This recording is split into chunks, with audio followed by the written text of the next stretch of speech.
যে যারাই এই আওয়ামী লীগকে প্রতিষ্ঠা করতে চায়, আমার ছেলেকে সহ 6 জনকে পুড়িয়ে মেরেছে আশুলিয়া থানার সামনে, এতগুলো সন্তান নিহত হয়েছে। প্রত্যেকটা সন্তানকে আমাদের মায়ের বুকে ফিরিয়ে দিয়ে তারপর এই আওয়ামী লীগ সরকার বা আওয়ামী লীগকে প্রতিষ্ঠা করতে হবে। আর যদি সেটা না পারে কোনো দিন এই বাংলার মাটিতে ওদের জায়গা হবে না। সকল সময় আমি একাত্মতা ঘোষণা করছি। আর একটি কথা বলতে চাই, এখনো আওয়ামী লীগ উকঝুঁকি দিচ্ছে, এখনো ষড়যন্ত্রের রেখা আমাদের আকাশে দেখা যাচ্ছে।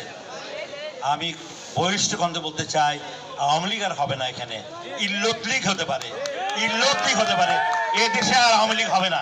বাংলাদেশ যে একটি নতুন বাংলাদেশ পেয়েছে, এর বীজ বপন হয়েছিল 2009 সালে। এই 9 সাল থেকে শুরু করে আস্তে আস্তে একটি গাছের ডাল কাটতে কাটতে এই স্বৈরাচার নামক এই গাছটাকে দুর্বল করা হয়েছিল। এই দুর্বল করেছিল জাতীয়তাবাদী দল। পরিশেষে এই জুলাই অভ্যুত্থানের মধ্য দিয়ে এই সাধারণ ছাত্রছাত্রীরা তাদেরকে ধাক্কা মেরে ফেলে দিয়েছে। এই বাংলাদেশকে বিপদগামী রাষ্ট্র থেকে একটি নতুন রাষ্ট্রে রূপান্তরিত করেছে। তাই আমি বলতে চাই, এই বিপদগামী রাষ্ট্রকে সকলকে সাথে নিয়ে কাঁধে কাঁধ মিলিয়ে আমরা একটি নতুন বাংলাদেশ গড়তে চাই। এই বাংলাদেশ গঠন করার লক্ষ্যে আমরা রাজপথে রক্ত দিতে শুরু করেছি।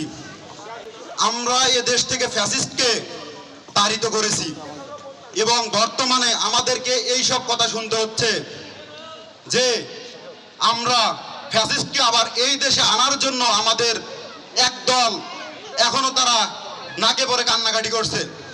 তাদের এখনো দরদ উতলাই পড়তেছে ফ্যাসিস্টের জন্য। তারা এখন এই ফ্যাসিস্টকে পুনর্বাসন করতে যাচ্ছে।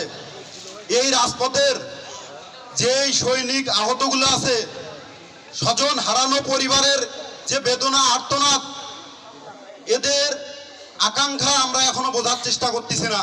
জুলাই যোদ্ধারা আছে আহত অবস্থায়, অসুস্থ অবস্থায়, বিকলাঙ্গ অবস্থায় হাসপাতালের বেডে অথবা বাসায় কাতরাচ্ছেন। আমরা দোয়া করি আল্লাহ রাব্বুল আলামিন যাতে দ্রুত আমাদের মাঝে ফিরে আসার তৌফিক দান করেন। ভাইরা, আমরা দেখেছি দীর্ঘ 15 বছর বাংলার আকাশে যখন জগদ্দল পাথরের মতো এই ফ্যাসিস্টরা জেগে বসেছিল, বাংলার মজলুম জনতা মুক্তির জন্য ছটফট করছিল, তখন সকল রাজনৈতিক দল শত চেষ্টা করেও জগদ্দল পাথরকে ছাড়াতে পারে নাই।